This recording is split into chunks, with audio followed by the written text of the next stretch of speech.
జకర్యా గ్రంథం 9వ అధ్యాయం 9వ వచనం. సియోను నివాసులారా సంతోషించండి, యెరూషలేము నివాసులారా ఉల్లాసముగా ఉండండి. నీ రాజు నీతిపరుడు, రక్షణ గలవాడు, దీనుడు అయి గాడిద పిల్లను ఎక్కి నీ యొద్దకు వస్తున్నాడు. జాగ్రత్తగా చూడండి. యేసు క్రీస్తు గురించి రాయబడిన ఈ ప్రవచనం నెరవేర్చబడే సమయం వచ్చేసింది. అందుకోసమే యేసు క్రీస్తు తన శిష్యుల్ని ముందుగానే పిలిచి మీరు మీ ఎదురుగా ఉన్న గ్రామానికి వెళ్ళండి. ఎక్కడికి వెళ్ళాలి? ఎదురుగా ఉన్న గ్రామానికి వెళ్ళండి. వెళ్ళగానే అక్కడ కట్టబడి ఉన్న ఒక గాడిద, దానితో పాటు గాడిద పిల్ల ఉంటాయి. వాటిని విప్పి తోలుకొని రండి. ఏం చేయాలి? వాటిని విప్పి తోలుకొని రండి. ఎవరైనా సరే ఎందుకు వాటిని విప్పుతున్నారు అని మిమ్మల్ని అడిగితే ఇవి ప్రభువుకు కావాలి అని చెప్పండి. అప్పుడు వాళ్ళు వెంటనే పంపించేస్తారు అన్నాడు. యేసు ప్రభు చెప్పి శిష్యుల్ని అట్లా పంపించారు. వాళ్ళు ఎదురుగా ఉన్న ఆ గ్రామానికి వెళ్ళిపోయారు. హల్లెలూయా. జాగ్రత్తగా చూద్దాం. ఇక్కడ యేసు క్రీస్తు గురించి రాయబడిన ప్రవచనం ఏంటి?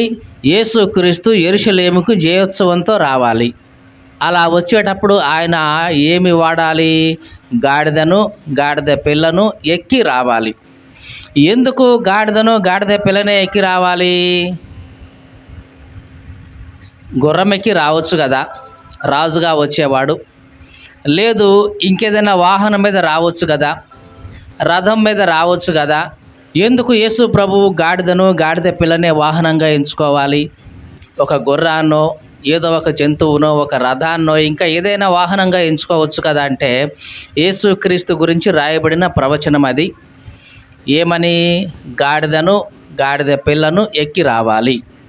ఎందుకు అంటే పాత నిబంధనలో, జాగ్రత్తగా వినండి, పాత నిబంధనలో రాజుగా ఎవరినైనా సరే అభిషేకించినప్పుడు, రాజుగా ఊరేగించాలంటే వాళ్ళు వాడిన మొట్టమొదటి సాధనం ఏంటంటే గాడిదే. పాత నిబంధనలో దావీదును రాజుగా చేసినప్పుడు కానివ్వండి, సొలొమోనును రాజుగా చేసినప్పుడు కానివ్వండి, వాళ్ళు ఏం చేశారంటే ముందు గాడిదను ఎక్కించి ముందు కొంతమంది వెళుతూ ఇదిగో మన మహారాజు, ఇదిగో రాజుగారు అని చెప్తూ, అట్లాగా రాజుని చూపించడం కోసం, ఇదిగో ఈయనే మన రాజు అని ప్రకటించడం కోసం గాడిద మీద ఎక్కి అందరికీ చూపిస్తూ ఉండేవాళ్ళు. అంటే యేసుక్రీస్తు రాజు అనే విషయం ఈ ప్రపంచానికి అంతటికీ కూడా తెలియాలి. కాబట్టి తెలియాలి అంటే వాళ్ళకున్న ఆనవాయితీ ప్రకారం దేని మీద రావాలి? చెప్పండి, దేని మీద రావాలి? గాడిద మీద రావాలి. అలా వస్తే గనక ఇదిగో దేవుని చేత అభిషేకించబడిన రాజు ఈయన అని అందరికీ అర్థమవుతుంది. మీకు అర్థమైందా? పాత నిబంధనలో దేవుడు ఎవరినైనా సరే రాజుగా అభిషేకించినప్పుడు ఆ రాజు ఏం చేసేవాడు? గాడిద మీద వెళుతూ ఇదిగో రాజు అని అందరికీ చూపించేవాడు. ఈయన కూడా, యేసుక్రీస్తు కూడా దేవుని చేత అభిషేకించబడిన ఈ లోకానికి రారాజు కాబట్టి, ఈయన యొక్క రాక ఈ లోక ప్రజలందరూ కూడా తెలుసుకోవాలి కాబట్టి, యేసుక్రీస్తు గురించి రాయబడిన ఆ ప్రవచనం నెరవేర్చబడాలి కాబట్టి యేసుక్రీస్తు గాడిద పిల్లను ఆ వాహనంగా చేసుకొని వస్తున్నాడు. దేవునికి స్తోత్రం కలుగునుగాక. హల్లెలూయా. గాడిదను ఎందుకు దేవుడు వాడాడు? పాత నిబంధన కాలంలో కూడా గాడిదనే ఎందుకు వాడాలి? గుర్రాన్ని వాడుకుంటే బాగుంటుంది కదా, చాలా ఫాస్ట్గా వెళ్తుంది కదా. ఇంకా ఏదైనా ఏనుగును కూడా వాడుకోవచ్చు కదా. ఏనుగంటే చాలా ఎత్తు ఉంటుంది, చాలా లావు ఉంటుంది, అంబారి ఉంటుంది పైన వేసుకోవడానికి. దాని మీద కూర్చొని రావచ్చు కదా. ఏనుగు మీద వస్తే ఇంకా ఘనత కదా. ఎందుకు గాడిదనే దేవుడు వాడాలి? మనం తెలుసుకుందాం. దానిలో ఉన్నటువంటి ఆత్మీయ సంగతులు తెలుసుకుందాం. మొట్టమొదటిగా గాడిద అనగానే మనకి దీన్ని దేనికోసం వాడతాం?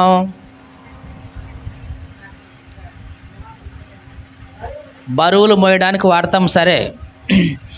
అసలు ఈ పదాన్ని దేనికి వాడతాం? తిట్టడానికి వాడతాం.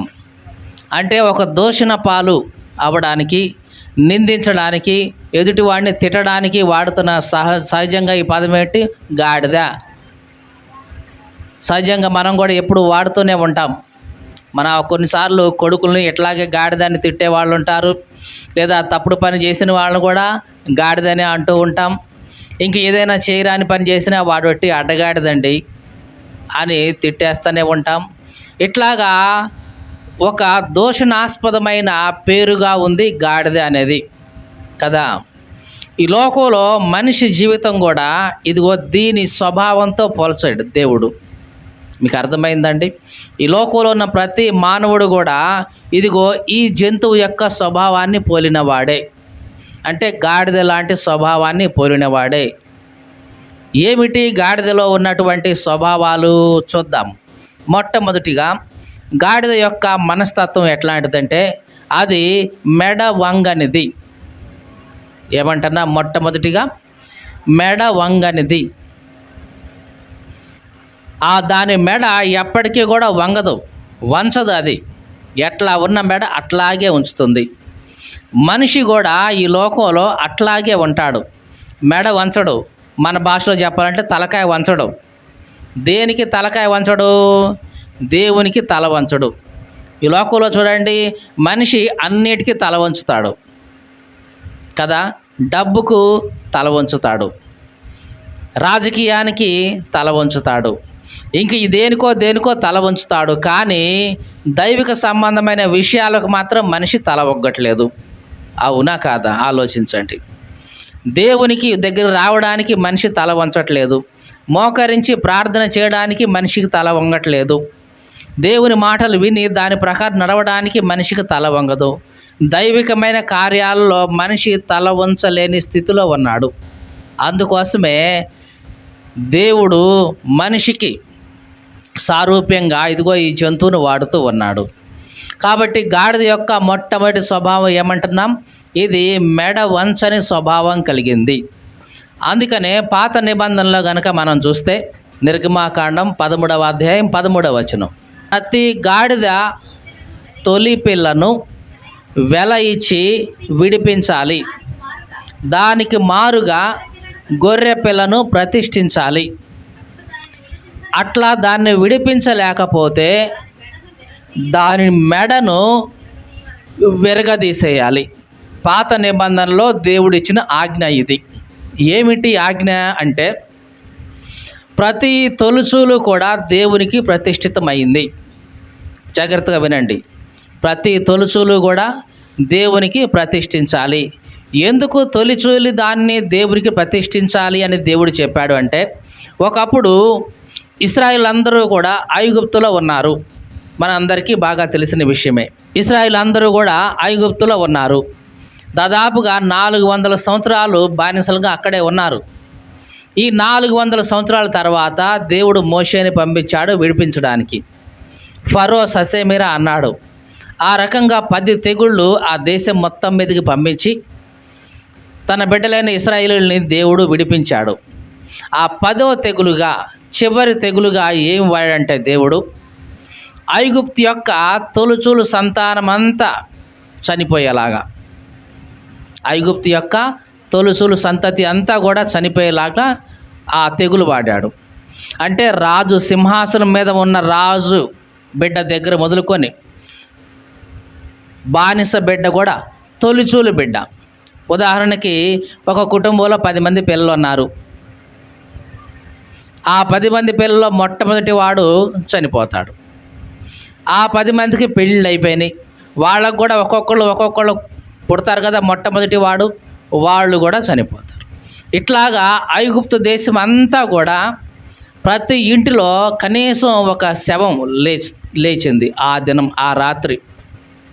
మనుషుల్లో తొలుచూలు చనిపోయారు, పశువుల్లో కూడా తొలుచూలు చనిపోయింది. అంటే ఐగుప్తు దేశం ప్రతి ఇంట్లో కూడా ఒక డెడ్ బాడీ అనేది ఆ రోజు ఉంది. తొలుచూలు సంతతంతా కూడా నాశనం అయిపోయింది. మరణదూత రాత్రి కాలంలో వచ్చేసింది. కానీ అదే సమయంలో ఐగుప్తులో ఇశ్రాయేలీయులు కూడా ఉన్నారా లేరా? కానీ ఇశ్రాయేలీయుల్లో ఎవ్వరు కూడా చనిపోలేదు. ఇశ్రాయేలు యొక్క పశువుల్లో కూడా ఎవ్వరూ చనిపోలేదు. దేవుడు అన్నాడు, నేను ఆ మరణ దూతని మీ జీవితాల మీదకి కానీ మీ పశువుల మీదకి కానీ రాకుండా చేశాను. అవునా కాదా? అవును. కాబట్టి మీలో ప్రతి తొలుచూలు కూడా మీరు నాకు అర్పించాల్సిందే. ఇది దేవుడు పెట్టిన నిబంధన. మనుషుల్లో తొలుచూలు సంతానమా నాకు అర్పించేసేయాలి, అంటే నాకు ప్రతిష్ఠించాలి. పశువులైనా సరే తొలుచూలు సంతానం ఇదిగో నాకు ప్రతిష్ఠించాలి అని చెప్పాడు.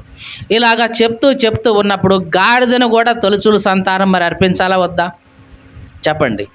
మరి గాడిద కూడా మరి సంతానం కలిగితే దాని తొలుచూలు పిల్లలను కూడా దేవుని సన్నిధిలో ప్రతిష్ఠించాలి. అప్పుడు దేవుడు ఏమన్నాడంటే, గొర్రెపిల్ల యొక్క మొదటి తొలుచూలు సంతానం అర్పిస్తే ఓకే, నేను అంగీకరిస్తా.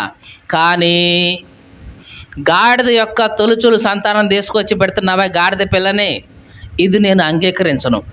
దానికి బదులుగా నువ్వేం చేయాలంటే గొర్రె పిల్లను ప్రతిష్ఠించాలి. అయ్యా, మరి గొర్రె పిల్లను నేను ప్రతిష్ఠించుకోలేను, నా దగ్గర అంత స్తోమత లేదు, నా దగ్గర అది లేదు అని ఒకవేళ నువ్వు అనుకుంటే కనుక, నువ్వు ఏదైతే అర్పించాలనుకుంటున్నావో ఆ గాడిద పిల్ల ఉందే దాన్ని మెడ విరగదీసేయాలి. అంటే ఏం చేయాలి? దాన్ని చంపేసేయాలి. అంటే దాని యొక్క స్వభావం అనేది ఇదిగో నా మందిరపు దగ్గర ఉండకూడదు. ఇది దేవుని యొక్క ఆలోచన ప్రణాళిక. కాబట్టి ఆ గాడిద యొక్క స్వభావం ఎటువంటిదంటే మెడ వంచనిది. కాబట్టి మెడ వంచని దానిని ఇదిగో నా దగ్గర తీసుకొచ్చేటప్పుడు దీనికి మారుగా వేరేదన్నా ప్రతిష్ఠించాలి. అలా చేయలేని పక్షంలో దాన్ని మెడ వంచేసి దాన్ని చంపేయాలి. అలాగే ఈ లోకంలో మానవులమైన మనం మెడ వంచని వారిగా ఉన్నాము. దేవుని వాక్యములో ఒక చోట ఏముందంటే, నువ్వు మూర్ఖుడివని నీ మెడ ఇనప నరమని నేను ఎరుగుదును అన్నాడు దేవుడు. ఏమన్నాడు? నీవు మూర్ఖుడు అన్న సంగతి నాకు తెలుసు, నీ మెడ ఇనప నరం అన్న సంగతి నాకు తెలుసు. మెడ ఎట్లాంటిదంట? మానవుని యొక్క మెడ చెప్పండి ఎట్లాంటిదంట? ఇనప నరం. అంటే ఇనుమును గనక వంచితే ఎట్లా వంగదో, మానవుని యొక్క మెడ కూడా దేవునికి అట్లాగా వంగేది కాదు అని దేవునికి తెలుసు. కాబట్టి ఈ గాడిద యొక్క మెడ విరగదీయబడినట్లుగా మానవుని యొక్క ఈ మెడ వంచని స్వభావం అనేది విరగదీయబడాలి. దేవునికి స్తోత్రం కలుగునుగాక. హల్లెలూయా. ఒక చిన్న ఉదాహరణ చెప్పి ముందుకెళ్తాం. తప్పిపోయిన కుమారుడు ఉపమానం మనకు బాగా తెలుసు. ఒక తండ్రికి 2 కుమారులు ఉన్నారు. చిన్నవాడు, నాన్న నాకు ఆస్తిలో భాగమయ్యి అని చెప్పేసి ఆస్తిని పంచుకొని దూరదేశం వెళ్ళిపోయాడు. అక్కడ వేశ్యలతో తర్వాత తాగి తన ఆస్తిని అంతా కాజేసుకున్నాడు. చివరకు పందులు తినే అంత స్థితికి దిగజారిపోయాడు. పందులు తినే పొట్టు తినే అంత స్థితికి దిగజారిపోయాడు. దిగజారిపోయిన తర్వాత బుద్ధి వచ్చింది.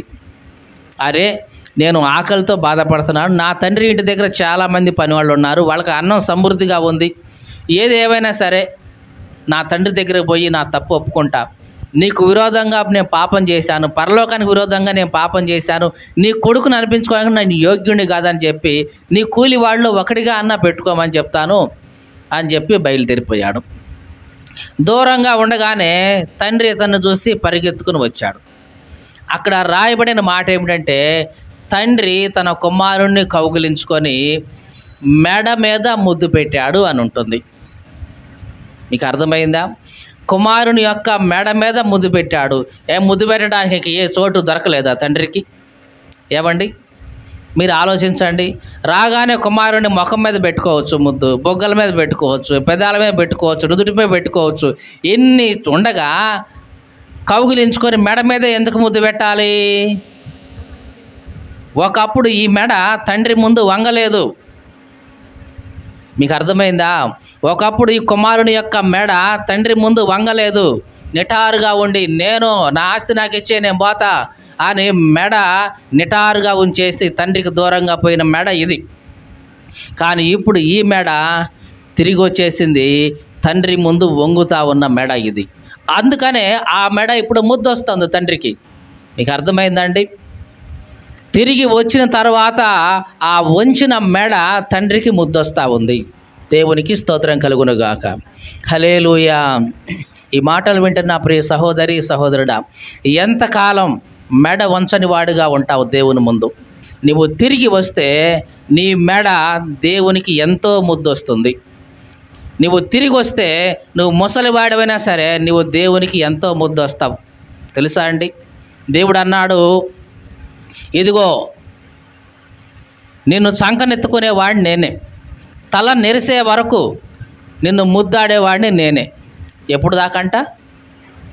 తల నెరిసినా సరే నిన్ను ముద్దాడేవాడిని నేనే. తల నెరిసిన వాళ్ళని ఎవరు ముద్దాడతారేంటి? చిన్నపిల్లలనైతే ముద్దాడతారు, బొద్దుగా ఉన్నాడు, భలేగా ఉన్నాడు, ముద్దు ముద్దుగా మాట్లాడుతున్నారని. ముసలితనం వచ్చిన తర్వాత తలంతా నెరిసిన తర్వాత కూడా నిన్ను ముద్దాడే వాళ్ళు ఉంటారా ఏంటి లోకంలో? ఉండరు.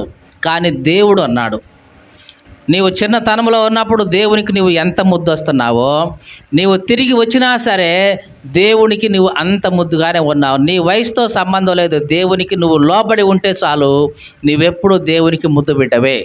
దేవునికి స్తోత్రం కలుగునుగాక. హల్లెలూయా. కాబట్టి గాడిద యొక్క స్వభావం ఎటువంటిది అంటున్నాం? మెడ వంచని స్వభావం. ఇట్లాంటి మెడ వంచని స్వభావం కలిగిన గాడిదను దేవుడు తన పని కోసం వాడుకుంటున్నాడు. ఈ మాటలు వింటున్న ప్రియ సహోదరి సహోదరుడా, దేవుడు నిన్ను తన పని కోసం వాడుకోవాలని ఆశపడుతున్నాడు. తన బిడ్డగా దేవుడు నిన్ను వాడుకోవాలని ఆశపడుతున్నాడు. నీకు ఘనతనివ్వాలని దేవుడు ఆశపడుతున్నాడు. నిజానికి గాడిదకు అప్పటి వరకు ఘనత ఏమీ లేదు. ఎప్పుడైతే యేసుక్రీస్తు ఆ గాడిద మీద కూర్చున్నాడో, జరిగిన విషయం మనకు బాగా తెలుసు కదా. ఎప్పుడైతే యేసుక్రీస్తు ఆ గాడిద మీద కూర్చున్నాడో అందరూ కూడా దారి పొడుగున బట్టలు పరిచేశారు, చెట్ల కొమ్మలను పరిచేశారు, జేజేలు కొడతా ఉన్నారు. అప్పటిదాకా గాడిదకు ఆ ఘనత లేదు. ఎప్పుడు బరువులు మోసే స్వభావమే తప్ప ఎవరు కూడా దాని ముందు స్వాగతించి రా అని పిలిచిన వాళ్ళు లేరు. కానీ ఇప్పుడు ఆ గాడిదకు అంత ఘనత ఇచ్చాడు. దేవుడి ద్వారా జరిగింది ఇది. యేసుక్రీస్తు ఆ గాడిదను స్వీకరించడం ద్వారా. ఈ మాటలు వింటున్న ప్రియ సహోదరి సహోదరుడా, నీ స్వభావం గాడిద లాంటి స్వభావం అయినా సరే, మెడ వంచని స్వభావం అయినా సరే, దేవుడు నిన్ను తన కోసం వాడుకోవాలని ఆశపడుతున్నాడు. నీకు పేరు, ప్రఖ్యాతి, ఘనత, కీర్తి ఇవన్నీ కలిగించాలని దేవుడు ఆశపడుతున్నాడు. మరి నువ్వు వస్తున్నావా యేసుక్రీస్తు దగ్గరికి? యేసుక్రీస్తు దగ్గరికి నువ్వు వస్తున్నావా? వస్తే గనక దేవుడు ఇదిగో ఈ గాడిదను వాడుకున్నట్లుగా నిన్ను కూడా ఆయన వాడుకోవడానికి సిద్ధంగా ఉన్నాడు. ఈ గాడిదకు గనక ఘనత ఇచ్చినట్లుగా నీకు కూడా ఆయన ఘనత ఇవ్వడానికి సిద్ధంగా ఉన్నాడు. దేవునికి స్తోత్రం కలుగునుగాక. హల్లెలూయా. గాడిద యొక్క ఇంకొక స్వభావం ఏంటంటే, గాడిద అనేది బుద్ధిహీనమైనది. ఏమిటంటున్నాం? బుద్ధిహీనమైనది. ఇది బైబిల్ మనకు చెప్తుంది. చూద్దాం ఒకసారి. యోబు గ్రంథం 11వ అధ్యాయం 12వ వచనం. మొట్టమొదటి లక్షణంగా గాడిద యొక్క స్వభావం ఎట్లాంటిదన్నాం? మెడ వంచని స్వభావం ఉంది. ఇక రెండవదిగా గాడిద యొక్క లక్షణం ఏమంటున్నాం? అది బుద్ధిహీనమైనది. చదువుదాం ఒకసారి. 11వ అధ్యాయం 12వ వచనం. అయితే అడవి గాడిద పిల్ల నరుడై పుట్టిన నాటికి కానీ బుద్ధిహీనుడు వివేకి కాలేడు. చూడండి దేవుడు ఏ మాట వాడుతున్నాడు? అడవి గాడిద పిల్ల నరుడై పుడితే అప్పుడు బుద్ధిహీనుడు కాస్త వివేకి అవుతాడంట. అడవి గాడిద పిల్ల నరుడిగా పుట్టిద్దా అసలు? చెప్పండి. అడవి గాడిదే నరుడిగా పుట్టాలంటే అది కుదరదు. అలాగే బుద్ధిహీనుడే వివేకి కాలేడు. అంటే ఇక్కడ బుద్ధిహీనుడిని ఎవరితో పోలుస్తున్నాడు దేవుడు? అడవి గాడిదతో పోలుస్తున్నాడు. అంటే గాడిద యొక్క స్వభావం ఎట్లాంటిదంట? బుద్ధిహీనమైన స్వభావం. ఈ దినాల్లో మానవుని యొక్క స్వభావం కూడా ఎట్లాంటి బుద్ధిహీనంగానే ఉంది. ఏది దేవుడు, ఏది దేవుడు పూజించబడాలి, దేన్ని ఆరాధించాలి అని ఆలోచన మనిషికి కలగట్లేదు. కనిపించిన ప్రతి దానిని కూడా దేవుడే అనుకుంటున్నాడు. ఉపయోగపడుతున్న ప్రతి దానిని కూడా దైవత్వం ఉందని మనిషి భావిస్తూ బుద్ధిహీనుడుగా కనిపిస్తున్నాడు దేవుని దృష్టిలో. మీకు అర్థమైందండి? చాలామంది ఏమనుకుంటారంటే, ఏమండి మనకు ఉపయోగపడే ప్రతిదీ దేవుడే కదండి. అంటే సూర్యుడు ఉపయోగపడుతున్నాడు, దేవుడే కదండి. భూమి ఉపయోగపడుతుంది, దేవుడే కదండి. చెట్లు ఉపయోగపడుతున్నాయి మనం గాలి పీల్చుకోవడానికి, దేవుడే కదండి. అగ్ని ఉపయోగపడుతుంది వండుకోవడానికి, దేవుడే కదండి. గాలి ఉపయోగపడుతుంది కాబట్టి దేవుడే కదండి. నీకు ఉపయోగపడే ప్రతిదీ దైవం కాదు, కానేరదు. దేవుడు కావాలి అంటే కొన్ని లక్షణాలు ఉన్నాయి. ఆ లక్షణాలు ఎవరైతే కలిగి ఉన్నారో వాళ్ళు మాత్రమే దేవుడు. ఇవన్నీ కూడా మనం అంతకుముందు కూడా చెప్పుకున్నాం. దేవుడు అనగానే ఏ లక్షణాలు ఉండాలి? కనీసం స్వయంభవుడై ఉండాలి, తనకు తానుగా వచ్చిన వాడై ఉండాలి. ఎవరో పుట్టిస్తేనో ఎవరో తయారు చేస్తేనో వచ్చింది దేవుడు కాలేడు. ఇంకా దేవుడై ఉండాలి అంటే సృష్టికర్త అయి ఉండాలి. అంటే వీటన్నిటినీ సృష్టిని మొత్తం చేసిన వాడై ఉండాలి, నిత్యుడై ఉండాలి, పరిశుద్ధుడై ఉండాలి. ఇట్లాంటి లక్షణాలు చాలా ఉన్నాయి దేవుడు అవ్వాలి అంటే. అంతేగాని ప్రతిదీ కూడా దేవుడు అని అనకూడదండి. అలా అంటే దేవుణ్ణి దూషించినట్లే. కాబట్టి మానవునిలో ఇటువంటి బుద్ధిహీనత కనిపిస్తూ ఉంది. కాబట్టి అట్లాంటి బుద్ధిహీనమైన మానవుణ్ణి కూడా దేవుడు తన పని కోసం, తన బిడ్డకు వాడుకోవాలని ఆశపడతా ఉన్నాడు. తర్వాత మూడవదిగా గాడిద యొక్క లక్షణం ఇంకోటి ఏంటంటే, ఇది స్వేచ్ఛగా తిరిగేదన్నమాట. ఏమంటున్నాము ఇది? దీని స్వభావం ఎట్లాంటిది? స్వేచ్ఛగా తిరిగేది. అందుకని దీన్ని సరిగ్గా నడిపించాలంటే గంత కడతారు. ఏం చేస్తారు? గాడిదకి ఏం చేస్తారు? గంత కడతారు. గంత కట్టడం అంటే అటువైపు ఇటువైపు దాని చూపు దృష్టి అంతా మూసేస్తారు. అంటే ఒక ఎదురుగా ఉన్నది మాత్రమే కనపడేలాగా అటు ఇటు ఏం చేస్తారు? గంత కట్టేస్తారు. ఎందుకని అట్లా గంత కట్టాలి? ఎందుకనంటే ఎటు చూస్తే అటు పోయే స్వభావం ఉంది ఇది. అందుకోసం అటు ఇటు దీనికి ఏమి కనపడకూడదు. ఇక ఎదురుగా ఉన్నది మాత్రమే కనపడేలాగా దాన్ని నడిపించాలంటే గంత కట్టాల్సిందే. గుర్రానికి కూడా గంతలు కడతారు. ఎందుకంటే ఎటు చూస్తే అటు పరిగెత్తా ఉంటుంది. అట్లా కుదరదు. ఏ రోడ్డును చూపిస్తే ఆ రోడ్డునే పరిగెత్తాలి. అందుకోసమే గాడిదకి ఏం చేస్తారు? గంత కడతారు. మానవుని యొక్క స్వభావం కూడా ఇట్లాగే. ఎటు చూస్తే అటు పరిగెడతారు. ఏది కావాలంటే దానికోసం పరిగెత్తడమే. సినిమాలు కనపడాయా వాటి కోసం పరిగెత్తాం. ఇంకేదో కనపడిందా లోకంలో దానికోసం పరిగెత్తాం. ఇంకేదో లోకంలో కనపడిందా దానికోసం పరిగెత్తాం. కాసేపు డబ్బు కోసం పరిగెత్తాం, కాసేపు కీర్తి కోసం పరిగెత్తాం, కాసేపు వాటి కోసం పరిగెత్తాం. పరిగెత్తి చివరికి జీవితం అంతా అవి అర్థం చేసుకుంటాం, నాశనం చేసుకుంటాం. అంటే దేవుడు మనకు స్వేచ్ఛ ఇచ్చాడు పరిగెత్తడానికి. మీకు అర్థమైందండి? దేవుడు మనల్ని రోబోలాగా చేయలా, స్వేచ్ఛ ఇచ్చాడు. ఆ స్వేచ్ఛను దుర్వినియోగం చేస్తున్నాడు మానవుడు. అందుకనే ఈ అడవి గాడిదకు కానీ ఏం చేస్తారు? గంత కడతారు. కాబట్టి ఈ గాడిద యొక్క స్వభావం ఎట్లాంటిది? స్వేచ్ఛగా తిరిగే స్వభావం, ఇష్టానుసారంగా ప్రవర్తించే స్వభావం ఉన్న గాడిద. మనిషి యొక్క స్వభావం కూడా ఇట్లాగే ఉంది. ఇష్టానుసారంగా మనిషి ఈ లోకంలో నడుస్తూ ఉన్నాడు. ఇట్లాంటి గాడిదకు ఏమి అవసరం అంటే కళ్ళెం అవసరం.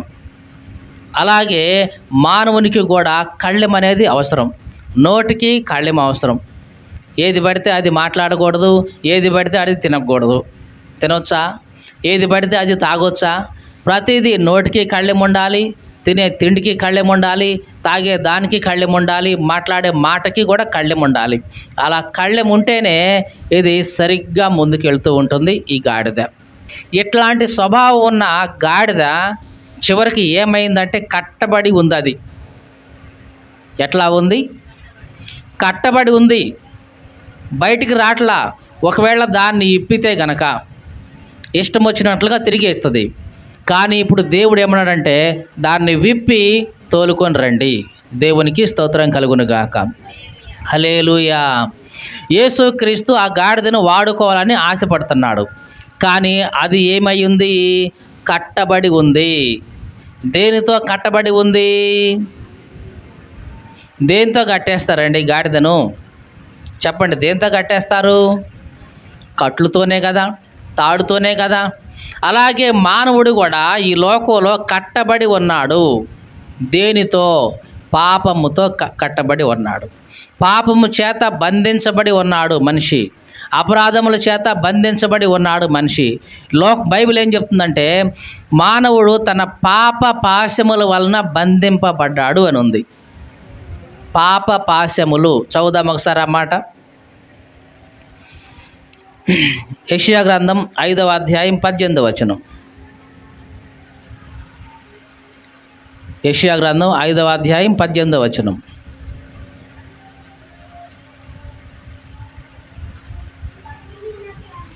భక్తిహీనత అనే తాళ్లతో దోషాన్ని లాక్కునే వారికి శ్రమ. చూడండి ఎటువంటి తాళ్ళు అంట ఇవి. భక్తిహీనత అనే తాళ్లతో ఏం చేస్తున్నారంట మనుషులు? దోషాన్ని లాక్కుంటా ఉన్నారు.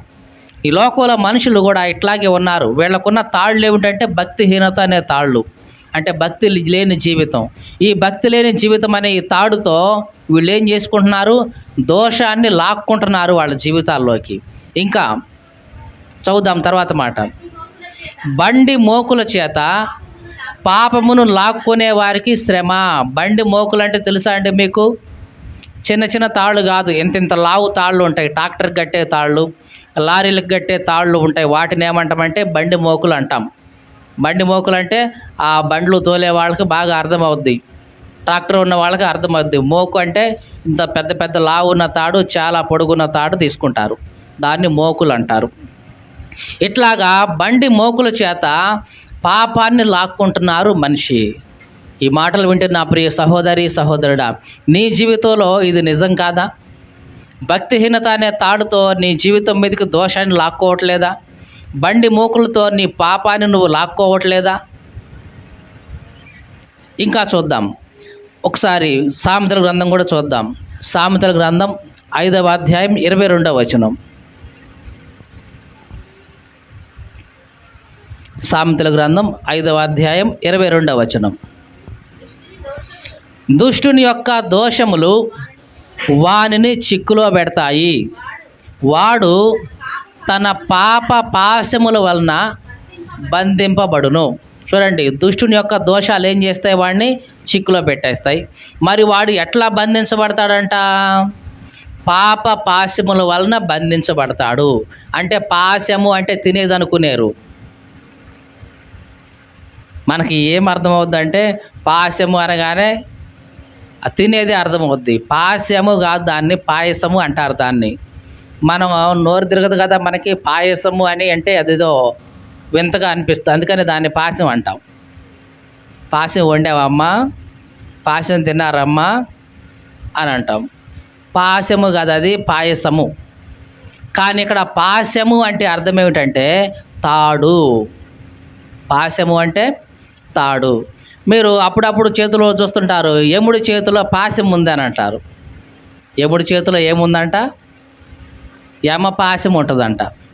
పాశం అంటే ఏమనుకుంటున్నారే? తాడే. యమ పాశం అంటారు, అంటే యముడి చేతిలో ఉన్న తాడు అని. ఇక్కడ పాప పాశములు అంటే పాపము అనే తాళ్ళు మనిషిని ఏం చేస్తుందంట? ఈ పాప పాశములు బంధిస్తున్నాయి. ఈ మాటలు వింటున్న ప్రియ సహోదరి సహోదరుడా, నీ స్వభావం గాడిద లాంటి స్వభావమే అయినా సరే నీ జీవితంలో ఉన్న పాపం అనే తాళ్ళు, పాపం అనే పాశములు నిన్ను బంధించాయి. దేవుని దగ్గరకు రాకుండా, దేవుని చేత వాడబడకుండా, మెడ వంచకుండా నీ పాప పాశములు ఏం చేశాయి? నిన్ను బంధించాయి. దేవుడు అంటున్నాడు, యేసుక్రీస్తు, వాటిని విప్పి నా దగ్గరికి తోలుకొని రండి, నేను దాన్ని వాడుకుంటాను. దేవునికి స్తోత్రం కలుగునుగాక. హల్లెలూయా. దేవుడు నిన్ను తన వాడిగా చేసుకోవడం కోసం, తన దానిగా చేసుకోవడం కోసం నీకు కట్టబడి ఉన్న పాప పాశముల నుంచి ఆయన నిన్ను విడిపించడానికే తన శిష్యుల్ని పంపిస్తున్నాడు, తన సేవకుల్ని పంపిస్తున్నాడు, వాక్యాన్ని బోధింపజేస్తున్నాడు. ఇదిగో మీరు వెళ్ళండి, పలానా గ్రామానికి వెళ్ళండి, పలానా ప్రాంతానికి వెళ్ళండి, అక్కడ కట్టబడి ఉన్న ఎన్నో గాడిదలు ఉన్నాయి. పాపముల చేత కట్టబడిన గాడిదలు ఉన్నాయి, దోషముల చేత కట్టబడిన గాడిదలు ఉన్నాయి. మీరు వెళ్ళి వాక్యాన్ని బోధించి మారు మనసు వాళ్ళకు కలిగించి వాటిని విప్పి నా దగ్గరకు తోలుకొని రండి. ఏం చేయాలి? నా దగ్గరికి వాటిని తీసుకొని రండి, నేను వాటిని ఉపయోగించుకుంటాను. వాటికి ఘనతనిస్తాను నేను, వాటికి పేరు ప్రఖ్యాతులు కలుగజేస్తాను నేను, వాటిని దీవించి ఆశీర్వదిస్తాను నేను.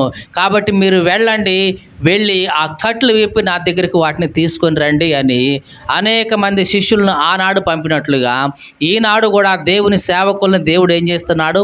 ప్రతి స్థలానికి, ప్రతి గ్రామానికి పంపిస్తూ ఉన్నాడు. ఈ మాటలు వింటున్న ప్రియ సహోదరి సహోదరుడా, ఇంకా పాప పాశముల చేత కట్టబడిన గాడిదలాగానే ఉన్నావా నువ్వు? నీకు ఏ ఉపయోగం లేదు. కానీ నువ్వు విప్పబడి యేసుక్రీస్తు దగ్గరికి రావాలి. నువ్వు విప్పబడి యేసుక్రీస్తు దగ్గరికి వస్తే ఇదిగో ఆయన నీ మీద కూర్చోవడానికి సిద్ధంగా ఉన్నాడు. అంటే నీతో ఆయన కలిసి నడవడానికి, నిన్ను ఆయన వాడుకోవడానికి సిద్ధంగా ఉన్నాడు.